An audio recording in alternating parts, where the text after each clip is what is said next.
pelo convite e pela honra, a oportunidade de estar aqui nesse altar.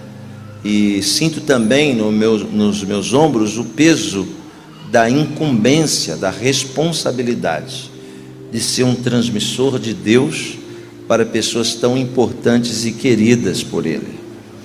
Nós temos o costume, e é assim que nós pensamos, e é assim que nós aprendemos, que este momento da palavra é o momento mais transcendente do relacionamento. É o clímax do relacionamento, porque culto é relacionamento.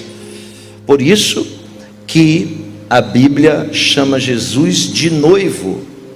Isso é uma alegoria. Jesus noivo e igreja noiva. Quem é a igreja? A igreja, no livro de Apocalipse, é aquela mulher que está em cima da lua e das estrelas. Quem está me ouvindo? Ok. Qual que é o poder que Deus deu à mulher?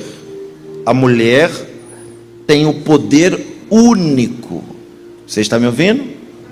De trazer à existência o que não existe. Por isso ela é chamada de genitora. Só que a mulher só pode trazer à existência o que não existe se ela tiver relacionamento.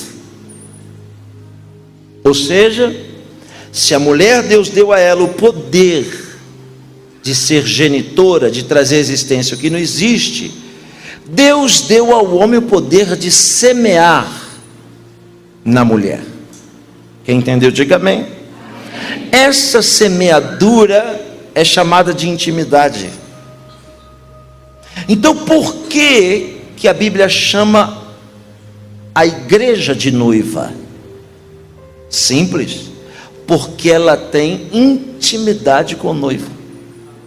E o culto é essa intimidade. Não entendeu?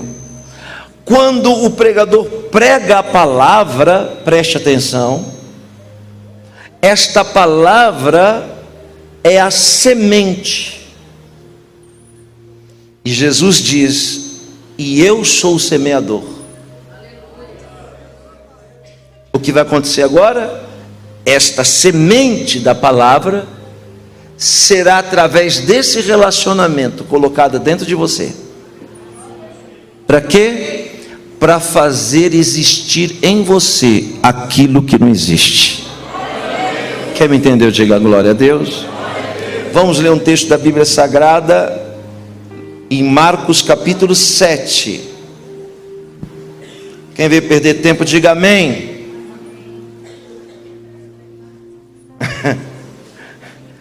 Quem veio ouvir a voz do Senhor, diga glória a Deus. Marcos capítulo 7.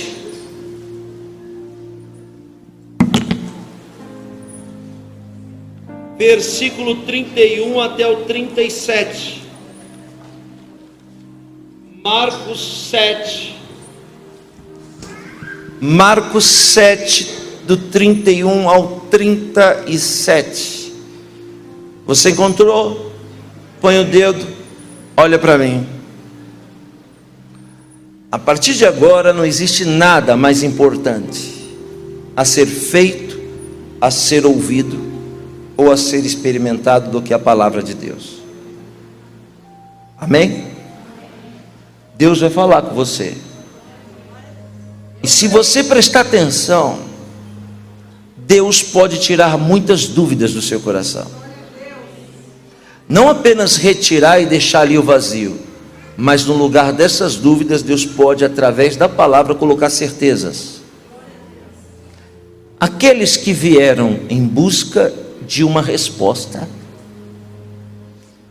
estão com seus corações abertos e sinceros, não vão sair dessa casa de mãos vazias. É a Bíblia que nos garante isso.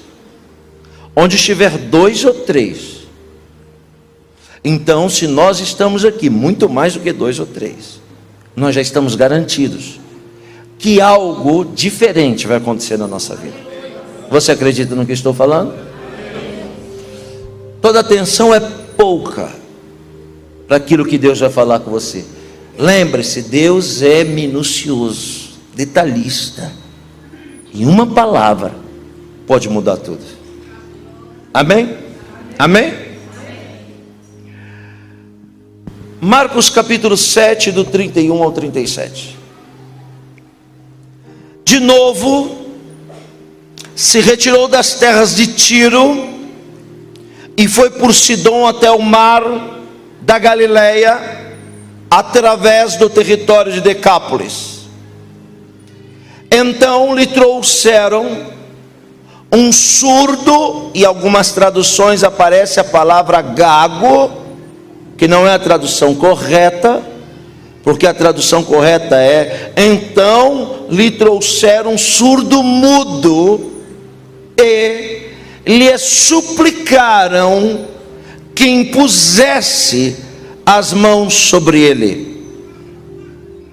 Jesus, tirando-o da multidão à parte, pôs-lhe os dedos nos ouvidos e lhe tocou a língua com saliva. Depois disso, erguendo os olhos aos céus, suspirou e disse: Efatá, que quer dizer abre-te. Abriram-se-lhe os ouvidos e logo se lhe soltou o empecilho da língua e falava desembaraçadamente. Mas lhe ordenou que a ninguém o dissesse. Contudo, quanto mais recomendava, tanto mais eles o divulgavam. Maravilharam-se sobremaneira, dizendo: tudo ele tem feito esplendidamente bem. Não somente faz ouvir os surdos, mas também faz os mudos falarem.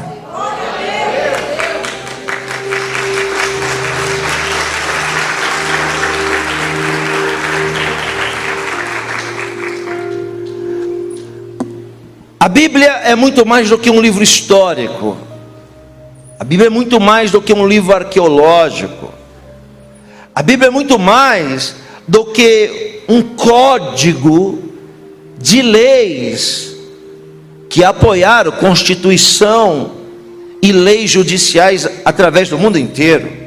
A Bíblia é muito mais do que isso. A Bíblia é muito mais do que um livro religioso para os judeus, muçulmanos e cristãos. Muito mais do que isso. A Bíblia não é um livro comum. A Bíblia é um livro que exige, aleluia, do leitor o auxílio do Espírito Santo. Eu vou lhe dar alguns exemplos. A Bíblia é um livro de níveis, bispa, níveis. Algumas coisas, não todas, da Bíblia, você precisa ouvir. Algumas coisas da Bíblia, você vai ler e vai entender claramente o que está escrito. Até mesmo pessoas que não têm o Espírito Santo. Se a gente sair daqui e pegar chegar ali num bar e pegar ali um ébrio e mandar ele ler um texto como esse que nós lemos, ele vai entender que é a narrativa de um milagre, de uma manifestação miraculosa de Jesus. Ponto. Mas talvez já tenha acontecido com alguém aqui, de estar lendo a Bíblia e estar entendendo tudo o que está lendo, mas de repente parece que há um bloqueio, e aí você não consegue mais compreender o que você está lendo dali para frente. O que aconteceu de lá para cá? Eu explico. Quando você entende, ela está em um nível.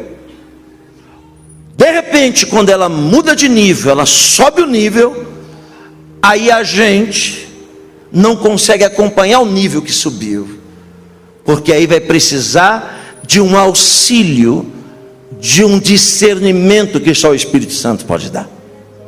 Quem me entendeu? Ou seja, partindo desse princípio, preste atenção, tudo que está escrito na Bíblia é muito mais do que a gente possa entender. Quando nós lemos esse texto agora, eu poderia simplesmente chamar qualquer um de vocês aqui para fazer uma análise do que nós lemos. A maioria de nós iríamos dizer as mesmas coisas. Preste atenção. É uma cura fantástica que Jesus realizou. Só que é muito mais do que uma cura física. A maior obra que Jesus realizou na vida deste homem é uma obra invisível que ninguém viu. A maior obra que Jesus realizou na vida deste homem não foi na sua matéria, mas foi dentro dele. Vou dizer de novo: existem coisas que Deus vai fazer na nossa vida que muita gente vai ver, mas as maiores coisas que Deus vai fazer na nossa vida, a maioria das pessoas não vão conseguir ver. Porque essas obras grandiosas acontecem dentro de nós. Preste atenção: alguém surdo e mudo possui dentro de si complexos pelo fato de ser rejeitado, de ter dificuldade de se relacionar, de se comunicar. E essas feridas que se abrem, elas vão se abrindo cada vez mais, e daqui a pouco elas deixam de ser complexos, passam a ser traumas. Esses traumas vão abrindo uma cratera na vida interior desta pessoa. Mas quando a gente lê, a gente não enxerga isso. A gente só acha que Jesus restabeleceu a audição de um surdo e restabeleceu a fala de um mudo, ponto. Mas é muito mais do que isso. Ou seja, olhe para mim, o que Deus vai te dizer a partir de agora, ainda que você entenda, é muito mais do que o que você espera. Quando Marcos, o autor, impulsionado pelo Espírito de Deus, começa a colocar as palavras do texto, me parece que são apenas palavras, conjunções, para que a gente possa entender o que ele quer dizer. Mas não é não, é muito mais do que isso. Veja como começa o versículo 31. De novo retirou-se das terras de Tiro. Olhe para mim, esse de novo aqui quer dizer muita coisa. Esse de novo aqui está falando de um Deus que está aqui no nosso meio, um Deus que não desiste, um Deus que ainda que a gente seja teimoso, um Deus que ainda que a gente bate cabeça, que ainda que sejamos obedientes, que ainda não estejamos entendendo o seu propósito, Ele vai voltar de novo quantas vezes for necessário, porque Ele não desiste do propósito que Ele tem na nossa vida. De novo, e agora olhe para cá. Não é por acaso que o autor, preste atenção, vai citar o nome de 4 cidades. Isso aqui é a geografia bíblica. Ele vai dizer de novo: retirou-se da terra de Tiro, foi por Sidom, através do território de Decápolis 3, até chegar na Galileia, onde ele fez o milagre 4. Vou repetir, pra você não esquecer: Tiro, Sidom, Decápolis e Galileia, todos juntos.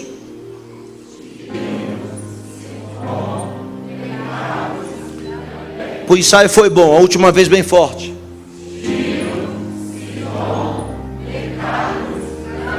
É só geografia bíblica? Não. Um pouco mais baixo. É muito mais do que uma descrição geográfica. O que o autor está escrevendo aqui, senhoras e senhores, é o segredo da vida. De tantos segredos que envolve a nossa existência, Talvez esse seja um dos maiores. Qual? Eu vou lhe dizer. A caminhada na nossa vida aqui nesse mundo, ela é feita de processo. Não tem como sair de Tiro, pular por cima de Sidom para chegar em Decápolis. Não tem como sair de Tiro, pular por cima de Sidom em Decápolis para chegar na Galileia. Ouça, do seu ponto de partida até o lugar onde o milagre vai acontecer, existe um processo. E esse é o segredo da vida. O segredo da vida chama-se processo. Preste atenção.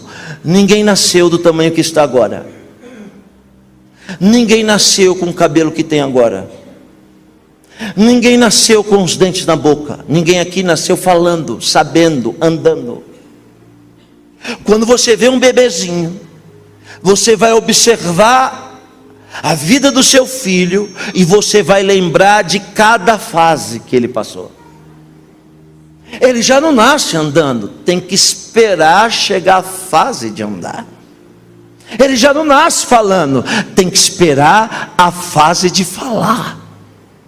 Se nós, redobre sua atenção, tentarmos mudar esse processo natural da existência, o próprio processo vai nos cobrar lá na frente. Eu explico, olhe para mim. Uma das coisas que mais me chateia dentro de igreja evangélica, é opinião minha, coisa minha, besteira minha, mas eu acho coerente.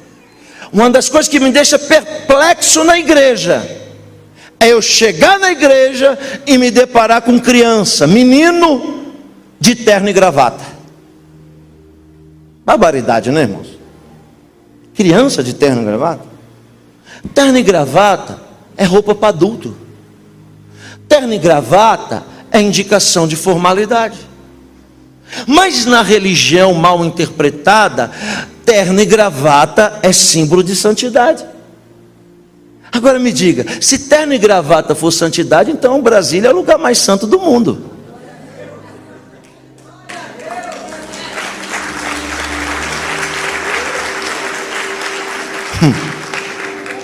A santidade mora nos Planalto Central. Olhe para mim. Olhe para mim. O que dá na cabeça de um pai induzir uma criança, Peter, a usar terno e gravata? Ou seja, o pai está querendo que aquela criança seja adulta, não está respeitando o processo natural da vida dela. E o que vai acontecer? Ela pode até usar terno e gravata, só que o processo da vida vai cobrar dele lá na frente. E quando aquela criança virar adulto e olhar para trás e ver que a sua infância foi roubada, sabe o que ele vai fazer? Ele vai querer de volta. Então ele, homem, vai ter atitude responsável de criança. Por quê? Porque o processo precisa ser vivido. Ainda não entendeu? Eu estou lhe dizendo que o que está acontecendo na sua vida é só uma fase. E nenhuma fase dura para sempre. Seja boa ou ruim, a vida não é feita só de acerto. Nem tudo vai dar certo na vida. E daí? Só porque não dá certo aquela fase, a gente vai ficar estagnada nela? Não, precisamos caminhar até chegar no lugar onde o milagre de Deus vai se manifestar. Preste atenção. Talvez você não saiba, mas Tiro é hoje dentro de um país chamado Líbano, norte de Israel. Para quem não sabe, libaneses e israelenses não possuem relacionamento diplomático. Eu te explico por quê. No ano de 2004, Israel invadiu o Líbano e destruiu o Líbano em 2004. Por causa do que, Akiva? por causa da fronteira norte de Israel, sul do Líbano. Eles brigam há milhares de anos até hoje, por causa dessas terras chamadas Negev. Mas o que essas terras têm de mais do que as outras? Eu lhe explico. A divisa entre Israel no sul e o Líbano no norte é feita por uma cadeia de montanhas chamada Negev. Mas a briga é por causa das montanhas? Sim. Essas montanhas altas acumulam gelo na estação fria. E daí, pastor? Por causa desse gelo? Sim. Porque quando esquenta e a terra seca, aleluia, a geleira desce em forma de água e todo o deserto fica verde. Ou seja, o Negev é a região mais fértil do Oriente Médio. É por isso que israelenses, não judeus, porque judeu é uma questão de sangue, de religião, israelense é nacionalidade. Judeu não precisa nascer em Israel para ser judeu, pode nascer em qualquer lugar do mundo, não tem nada a ver uma coisa com a outra. Israelenses e libaneses lutam por causa dessa fronteira que hoje está em controle de Israel. Sabe o que isso quer dizer? Isso quer dizer que este país aqui, onde está Tiro, que existe até hoje, e tomara que não seja mais, mas era e é um território hostil para judeus. Tiro, preste atenção, é um território proibido para judeus como Jesus. Tiro é um território arriscado para judeus como Jesus. Mas veja o que a Bíblia diz, que mesmo sendo arriscado, mesmo sendo perigoso, mesmo sendo hostil, Jesus estava em Tiro. Fazendo o que, Akiva? Segura na cadeira. Jesus estava procurando em Tiro o que ele não encontrou na Terra Santa. O que? Fé. Não entendeu ainda?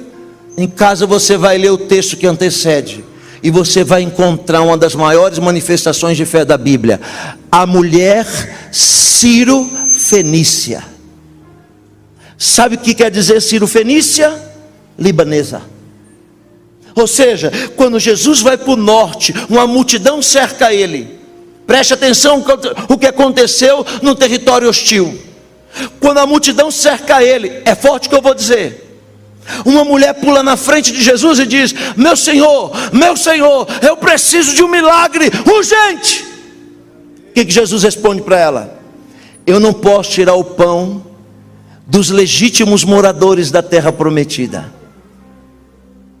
para dar para uma ímpia como você, cachorro. Eu fico pensando, se um pastor falar isso para um crente hoje, ele está frito. Ele vai tomar um salto mortal, um rabo de arraia, uma estrelinha, um kung fu, um karatê, sem contar os processos. Jesus olhou para aquela mulher ímpia, que não era da Terra Santa, olhou para ela e disse: eu não vou tirar a bênção de quem é dono para dar para você. A mulher, com humildade, irmão, a humildade precede a honra.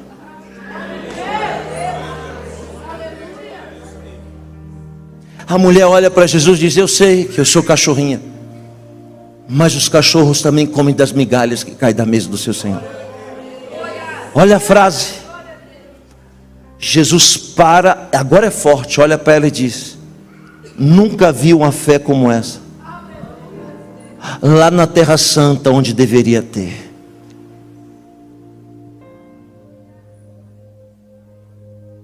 Vou lhe contar uma história. Olhe para mim. 2007, que ano? 2007. Mais forte, que ano? 2007 eu morava no Rio de Janeiro e estava indo pregar em São Paulo. Preste atenção. Dentro de uma caminhonete, a gente viajando de madrugada, motorista, eu e mais 2 atrás. 2 da manhã, via Dutra, sentido São Paulo. Entre as 2 metrópoles está a 3ª maior basílica do planeta.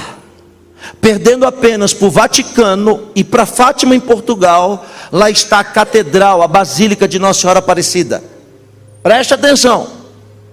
Nós passamos de carro 2 da manhã. Quando nós chegamos em uma cidade, já tinha passado a Aparecida, chamada Pindamonhangaba. Quando nós chegamos em Pindamonhangaba, eu aqui do lado ligado na estrada, eu olhei na beira da pista, eu vi um negócio preto se mexendo. 2 da manhã. Falei para o motorista: dá alto. O que foi? Dá o farol alto rápido. Quando ele jogou o alto, foi que eu enxerguei. Era uma cruz.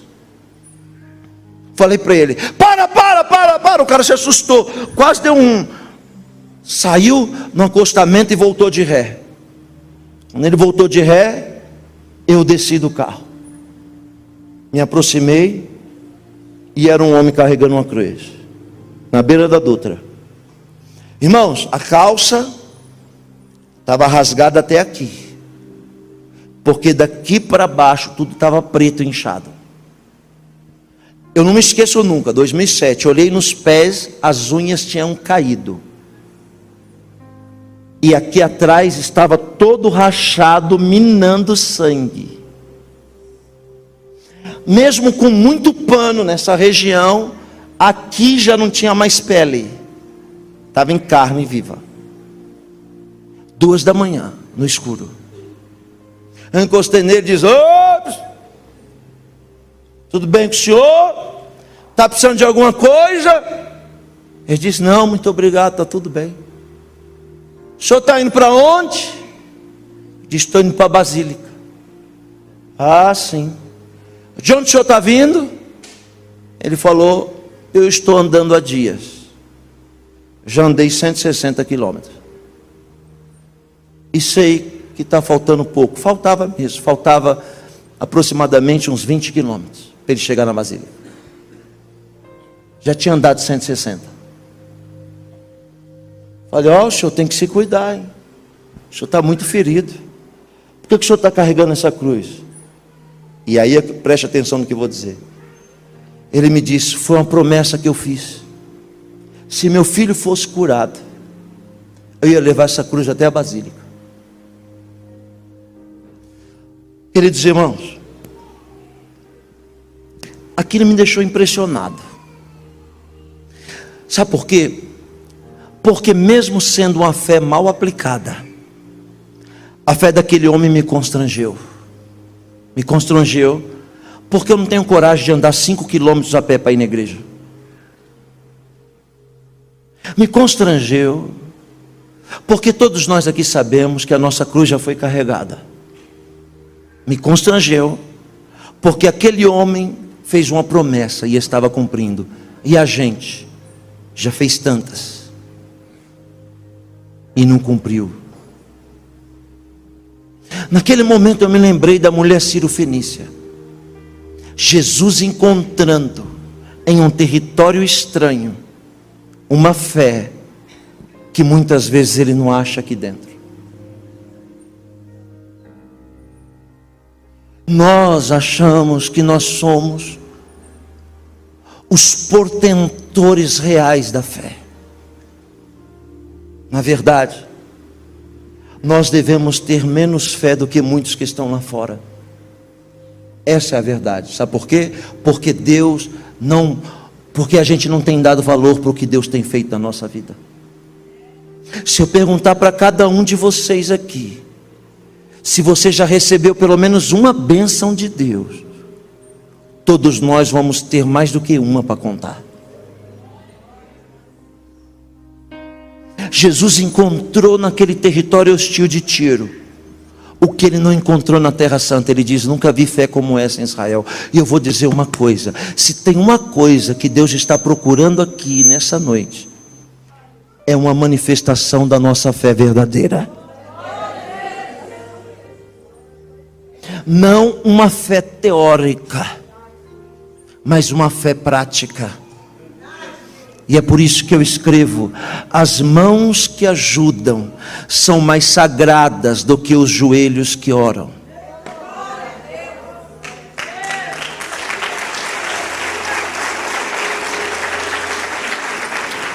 O que quer dizer Tiro, senhoras e senhores?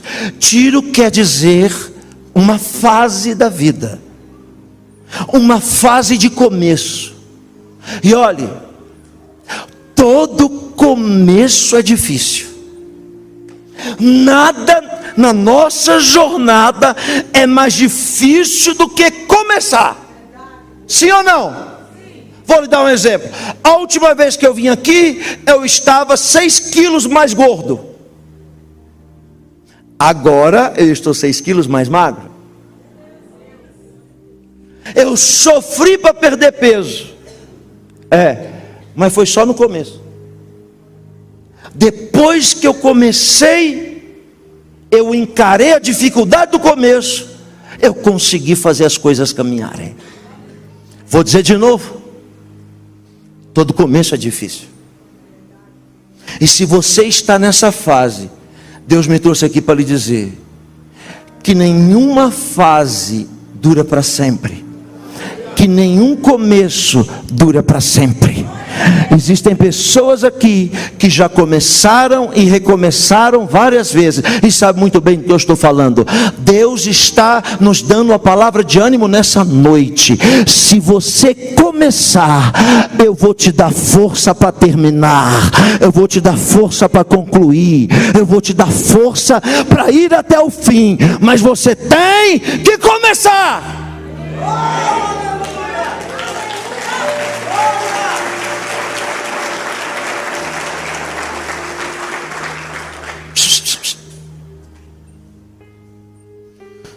Jesus não fica para sempre em Tiro, ele caminha.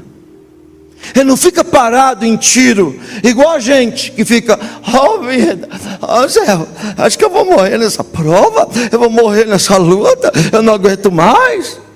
Não, Jesus sabe que aquele território é hostil, mas ele caminha. Tudo que o diabo quer de você é uma única coisa: que você pare. Porque se você parar, a fase não vai mudar. Se você parar, você não vai conseguir chegar onde você tem que chegar. Então hoje, Deus está dizendo para você: não pare. Parece simples uma frase, mas quer dizer muita coisa. Deus está dizendo para alguém que estava pensando em parar, Ele está lhe dizendo: não é para parar. Não é para parar. Eu quero que você continue em frente, porque você vai valer, você vai ver que vai valer a pena continuar em frente. Tem pessoas me ouvindo aqui hoje que pensaram: eu vou parar de ir à igreja, eu vou parar de ir aos cultos, porque eu não estou vendo o resultado. Deus está lhe dizendo: isso que você está vivendo é só uma fase. Você não pode ficar parado ou parada nessa fase. Deus está lhe dizendo que Ele vai mudar a fase, mas para mudar essa fase, você não pode parar. É tempo de caminhar, é tempo de prosseguir, ainda que se arrastando. Não pode parar.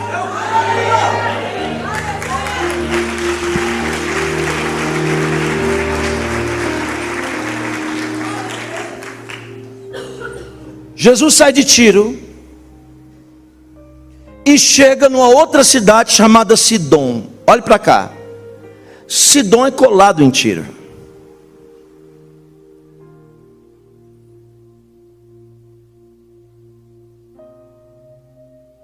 Vou repetir.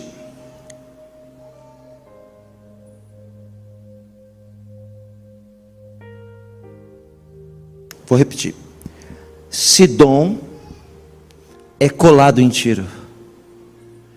Sabe o que isso quer dizer?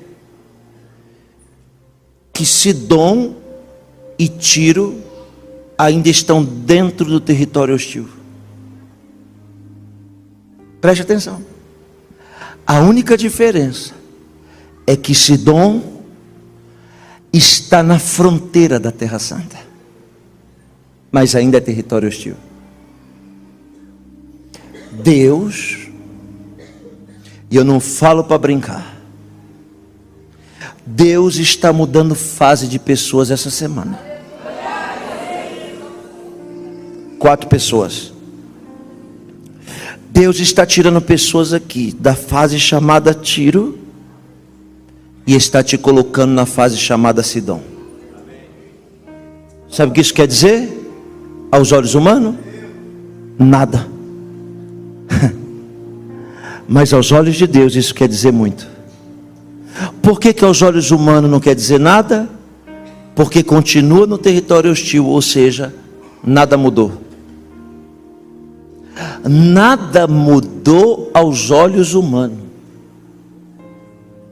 mas aos olhos de Deus, você está a um passo da terra prometida. Vou dizer de novo a quem possa interessar. Existem pessoas me ouvindo aqui hoje, e eu vou no gancho da palavra do bispo Peterson.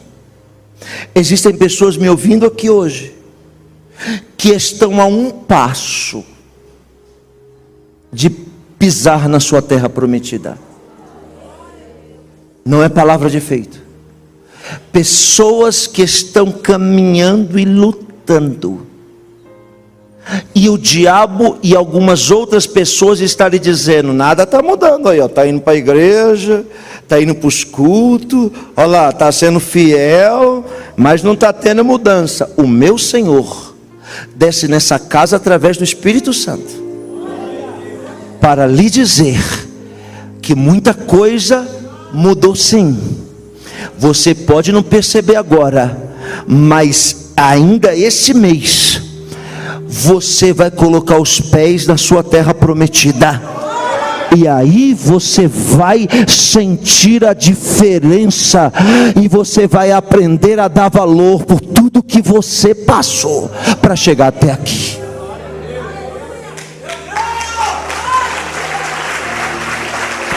Quando Jesus chega em Tiro, ele já está na fronteira.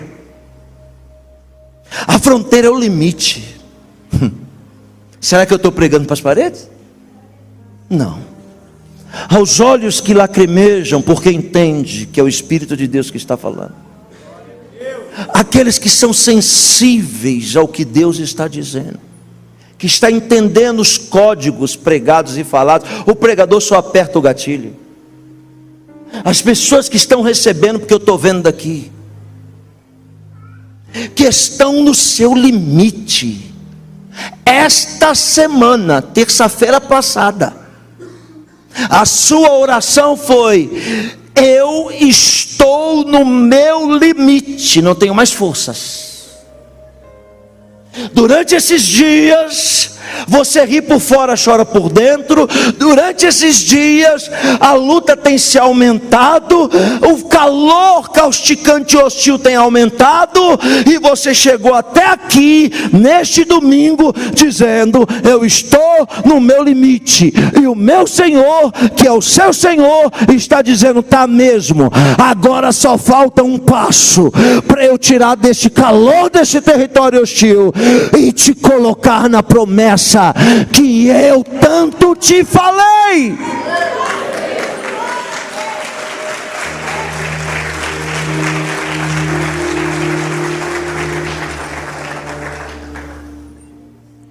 Quando Jesus entra na terra santa, ele está na terra santa, mas ele ainda não está na Galileia. O lugar que ele vai fazer o milagre é lá na Galileia. Mas quando ele entra, ele não está na Galileia. Ele está em um território chamado Decápolis. Sabe o que quer dizer Decápolis? Deca quer dizer 10. Poli quer dizer cidade. Decápolis era uma província romana dentro da Terra Santa. As 10 cidades romanas dentro do território sagrado de Israel. Uma delas é famosa, Gadara. Gadara era famosa porque lá tinha um homem demoniado, com uma legião de demônios. Sabe quantos? 6.000. 6.000 demônios em uma pessoa. Era lá em Decápolis. Olhe para mim. Quando Jesus entra na Terra Santa, ele sabe que ele colocou os pés na Terra Santa. Quem está me ouvindo, diga amém. Mas ele também sabe que ele ainda precisa continuar caminhando, porque é terra santa, mas ainda não é a terra santa que ele vai fazer o milagre. Mas quando ele chega aqui, preste atenção, ele olha para trás e vê de onde ele saiu. Uma das armas mais poderosas de um mortal em relação a Deus chama-se gratidão. Deus abomina pessoas ingratas. Ou seja, hoje tem pessoas que estão saindo da fase de Tiro e entrando em Sidom.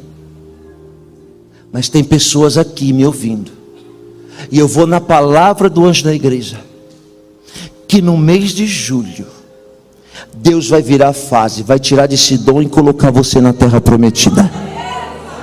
Quando você entrar na sua terra de promessa, preste atenção, isso não quer dizer que você vai viver o milagre imediatamente, mas aqui existe uma recomendação: olha e se lembra de onde Deus te tirou.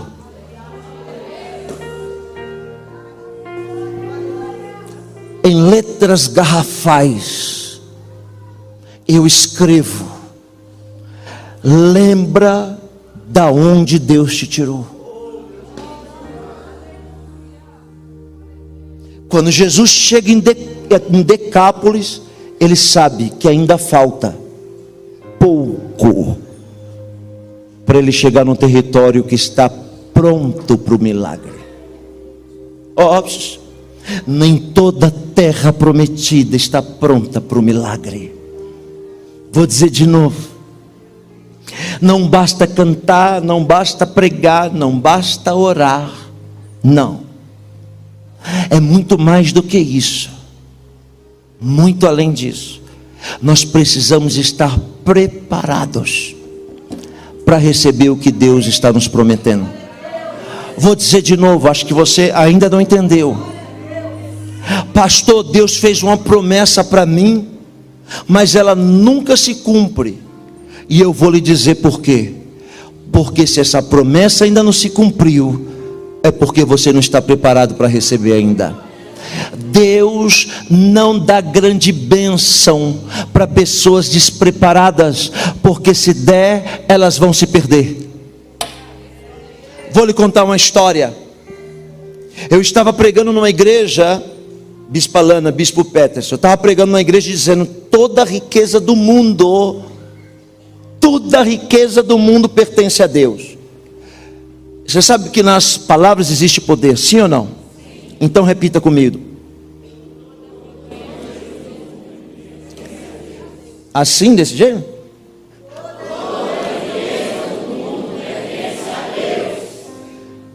O diabo não tem nada. O diabo só tem o que a gente dá para ele.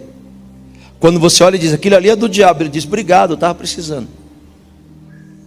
O diabo, tudo é de Deus. Eu estava falando sobre isso, no final um crente me pegou no pé ali do altar e me disse: ô Youssef, você está falando aí que toda a riqueza do mundo, quem enriquece é Deus e tal. O senhor pode me explicar uma coisa? Eu disse: pois não, irmão. Ele puxou uma credencial, falou: tá aqui, ó, sou membro dessa igreja aqui há 40 anos. Eu disse: que bênção, glória a Deus. A gente interpreta as coisas erradas.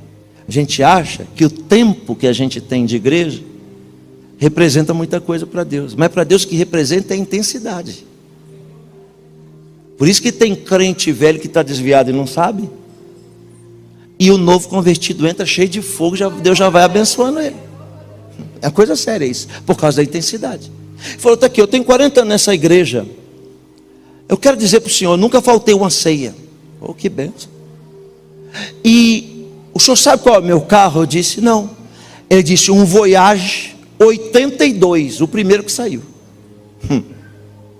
Disse: é? Sim, mas e daí? E daí, pastor? E daí que o meu vizinho macumbeiro, adúltero, trapaceiro, golpista, o senhor acredita? O senhor acredita que o diabo deu um Camaro amarelo para ele, zero?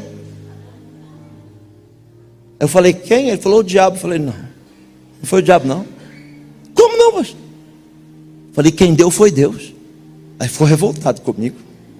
Como assim? Deus deu para aquele ímpio e não deu para mim que sou justo. Eu disse simples. Deus não deu para você porque você não está preparado para receber. Porque no dia que você estiver preparado para receber, Deus vai tirar do ímpio e vai dar para o justo.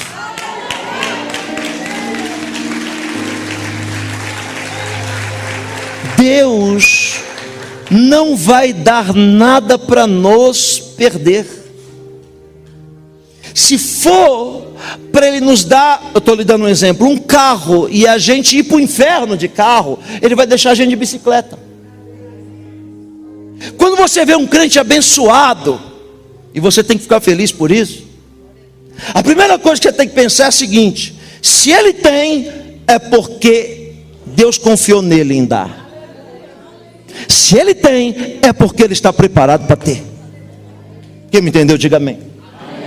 Quando Jesus chega aqui, ele sabe que ele já está na promessa, mas ainda falta um pouco para pisar na terra do milagre. E ele continua a jornada. Quando ele chega no lugar do milagre, agora eu começo a pregar. Uma multidão cerca Jesus. Essa multidão, preste atenção, tem duas atitudes. A primeira atitude da multidão, correta. A segunda atitude, errada. Qual a atitude certa da multidão? Preste atenção.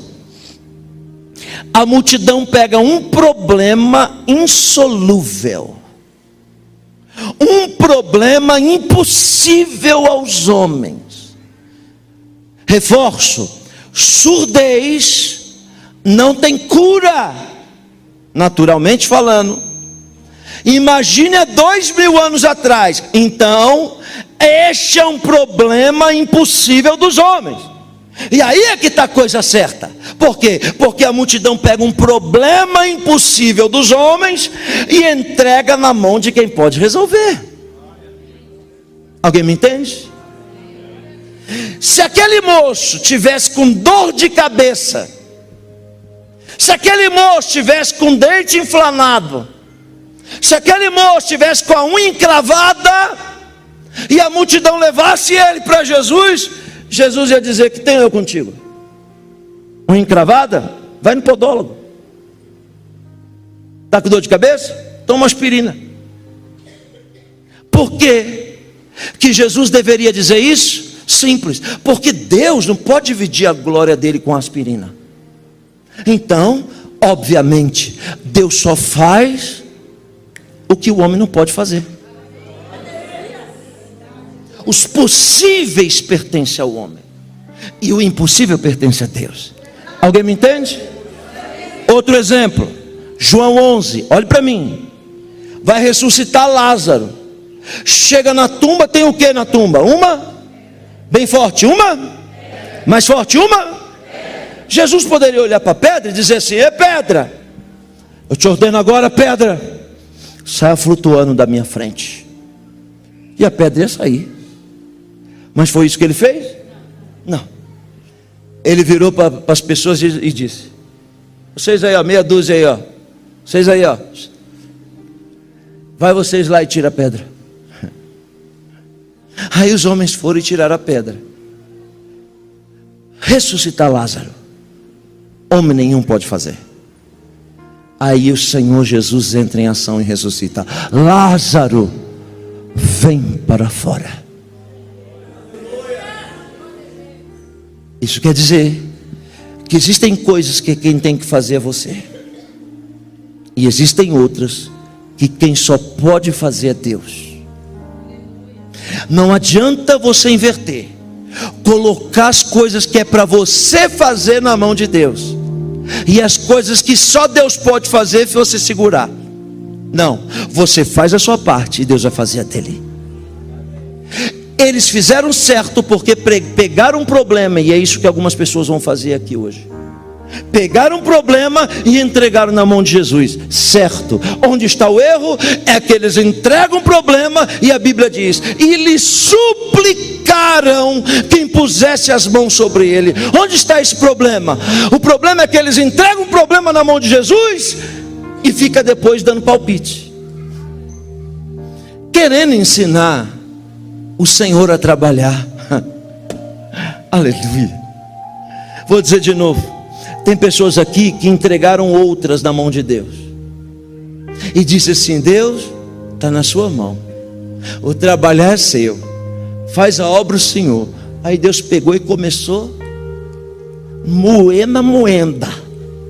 Aí você vai e começa a dar palpite: poxa Deus, o Senhor está pegando pesado, faz isso com ele não aperta ela assim não, Deus, dá mais uma afrouxada. E aí Deus está descendo aqui hoje dizendo: está querendo me ensinar a trabalhar? Sabe por que eles suplicaram? Porque eles queriam que Jesus fizesse aquele milagre do jeito deles. E recebe quem entende. Nem tudo Deus vai fazer do nosso jeito. Viu, senhora? Viu, irmão? Nem tudo Deus vai fazer do jeito que a gente quer, mas isso é o que menos importa. O que importa é que Ele vai fazer. Se Ele fizer do jeito dele, então a gente tem que descansar, porque tudo vai dar certo. Só aqueles que recebem é que pode glorificar o nome do Senhor.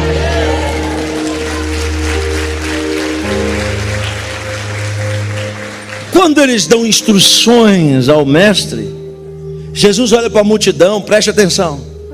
E o que ele faz? Tudo que eles não queriam que ele fizesse.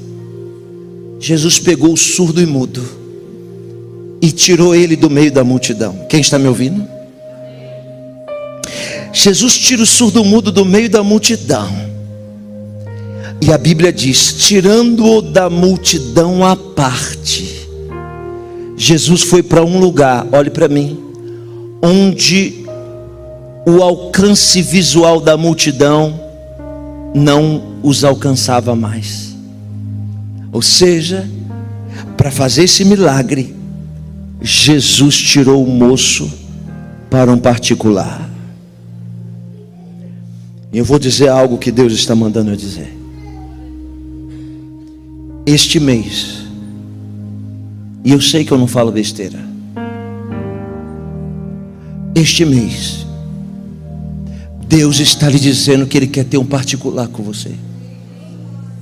Bispo, o que você disse do telefone é de Deus. Ei, irmãos, o Senhor está chamando alguns de vocês para um particular. E você sabe do que falo.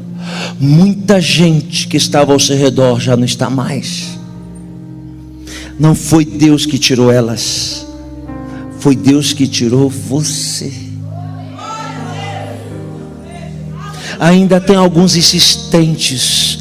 Você sabe o que a Bíblia diz? A Bíblia diz que nós estamos envolvidos por uma nuvem de testemunha, uma multidão de testemunha. Muita gente lá fora, da tua parentela, do seu trabalho, da sua escola, está de olho em você. Eles querem ver se esse Deus que você tanto fala dele vai fazer a obra que está te prometendo, tá? Mas o Senhor está lhe dizendo que essa multidão não vai ver o processo da obra, só vai ver o resultado quando ela estiver feita. Porque este processo Deus vai fazer no particular. Tem alguém entendendo o que eu estou pregando aqui nesta noite? Deus vai começar a incomodar pessoas aqui de madrugada. Isso já aconteceu comigo. Teve um momento da minha vida que eu estava frio, mas a fase passou. E eu comecei a voltar para Deus e dizer para Deus que eu precisava ter um particular com Ele. E foi no particular que Deus me deu experiências. Tem coisas que Deus vai fazer na sua vida que todo mundo vai ver, mas tem coisas que Ele vai fazer e ninguém vai ver. Já é para eu parar já, bispo? É? É para parar já? É 8h30, mas que horas são? Eu estou sem relógio. Já são 8. É para parar? Hã? É, né? Por causa da hora.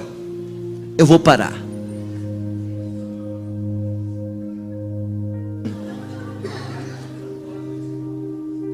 Não, mas tem horário, não tem? Você vê que eu nem dou, nem... Vocês me desculpem, viu? Eu não gosto de ser coerente com o horário, não. Eu posso continuar mais um pouquinho?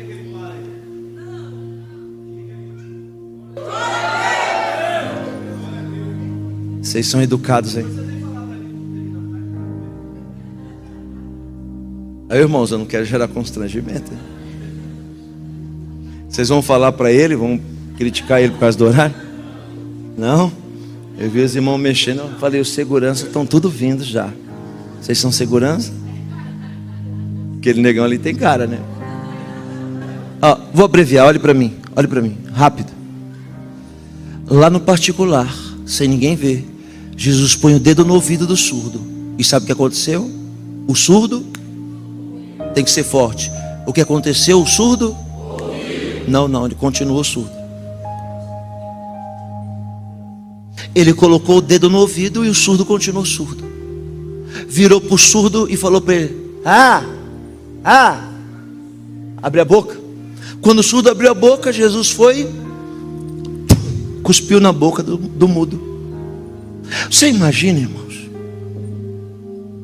essa semana você passar ali na porta e tem uma faixa, grande campanha, o cuspe ungido. Venha participar. Eu, Bispo Peterson, estarei em jejum, e no final do culto eu vou cuspir na boca de todo mundo. Me diz, quem é que vai vir para a campanha? Nem ele vai vir. Ninguém vai vir. Só ele só. A bispa vem, é verdade. A bispa vem. Agora olhe para mim. Tem lógica um negócio desse? Aos olhos humanos não, mas Deus sabe o que está fazendo. Tem coisa que está acontecendo que você acha que não tem lógica, mas Deus sabe o que está fazendo. Cuspiu, depois que fez isso, olhe para mim. Jesus vira as costas para o problema e olha para o céu e diz: Efatá, que quer dizer abre. O que estava fechado? Era o ouvido? Não. Era a boca? Não. O que estava fechado era o céu. Se o céu estiver fechado, você pode fazer o que quiser, que nada vai acontecer. Só tem um detalhe: se o céu estiver aberto, como vai abrir no mês de julho, segura a onda, porque tudo o que você veio buscar, Deus vai fazer na sua vida. Quem é que toma posse e recebe o que eu estou pregando aqui? Jesus, olha para mim, olha e diz Efatá. Quando ele diz Efatá, é uma ordem que ele dá para o céu. Aqui, o ouvido destampa e o embaraço da língua solta. Eu vou lançar uma palavra profética só sobre vocês. O mês de julho será o mês do Efatá de Deus na sua vida. O mês de julho será o mês que Deus vai arrancar todo o embaraço e todo o empecilho que você já tentou arrancar e não deu conta de arrancar. Deus vai fazer isso, aleluia, no mês de julho. Olhe para cá. Por que Jesus coloca saliva? Termina em 5 minutos. Vou parar. Por que Jesus coloca saliva? Você sabe que existe um processo natural. Como a gente aprende a falar? Ouvindo.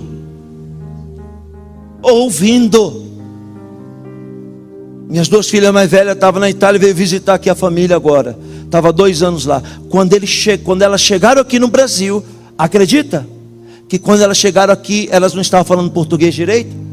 Estranharam, demoraram dias para a mente dela voltar a entender o português de novo. Por quê? Porque ela aprende a falar ouvindo. Preste atenção. Então o processo é esse: ouve primeiro. 1, 2, 3, ouve primeiro. Se você inverter, quiser falar sem ouvir, ninguém vai entender o que você fala. Simples. Porque você inverteu. Por que não existe diálogo entre pessoas? Sabe por quê?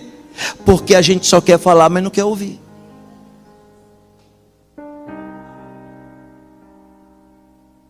Se a gente só falar e não quiser ouvir, não vai ter acordo. O acordo só vai existir quando primeiro você ouvir, para depois você falar. Ainda não entendeu o que eu falei? 2 ouvidos, 1 boca. É o conselho de Salomão. Ouve mais e fala menos. Imediatamente aquela saliva fez aquele homem a falar o idioma sem prazo de aprendizado. Por quê? Não era qualquer saliva, era a palavra do verbo na boca daquele homem. Aleluia. Hoje à noite, que Deus vai colocar na sua boca a palavra dele, o verbo que traz à existência aquilo que não existe. Fez tudo isso, é rápido, fez tudo isso no particular. Agora Jesus pega depois da obra feita e volta com ele para a multidão. E a multidão olha e diz: ué, está falando, ué, está ouvindo, que bênção. Como é que foi? Não, como é que foi? Não. O que vocês precisam ver é o que vocês estão vendo. O resultado. O processo é o particular entre eu e ele. Deus vai fazer coisas que vai deixar muita gente lá fora sem entender. Você recebe o que eu falo? Muita gente vai ficar sem entender. Vai te perguntar: nossa, estava de um jeito, está de outro. Estava doente, está sarado. Estava pobre, agora está rico. Estava isso, agora está aquilo. Como é que isso aconteceu? Aí você vai dizer: aí, para você saber, você tem que ir lá na igreja para ter um particular com Deus. E aí você vai entender como é que isso aconteceu. Fique de pé bem rápido. Vem aqui, bispo. Diga comigo, a poder nas palavras, o que eu vou dizer. Só o piano por enquanto. Diga comigo o que eu vou lhe dizer. Este mês, só quem crê, tá bom? Quem não crê, fica à vontade. De novo, este mês não se chama julho. Este mês se chama Efatá.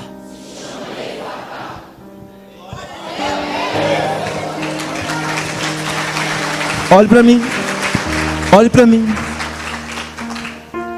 Tudo que você encontrar fechado a partir de hoje, Deus está lhe dando a senha. A porta que está fechada, você vai olhar para ela e vai dizer 7 vezes: Efatá. O coração que está fechado, você vai dizer para ele 7 vezes: Efatá. Seja lá o que for que esteja fechado, Deus vai abrir. Só aqueles que acreditam, levante a mão. Vamos orar. Senhor Deus, Criador dos céus e da terra, essa palavra não é de homem, essa palavra é sua.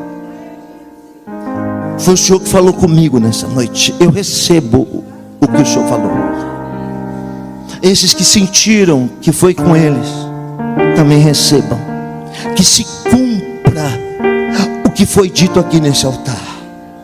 Ó Deus, porque é um tempo de particular, é um tempo de experiência, é um